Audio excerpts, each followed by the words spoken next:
Lucky lucky உன்னால தூக்க முடியாது உன் பாப்பாவை, சரியா?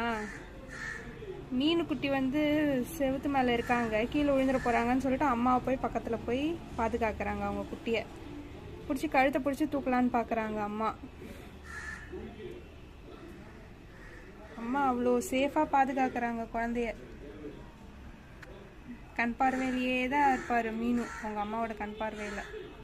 மீனு மீனு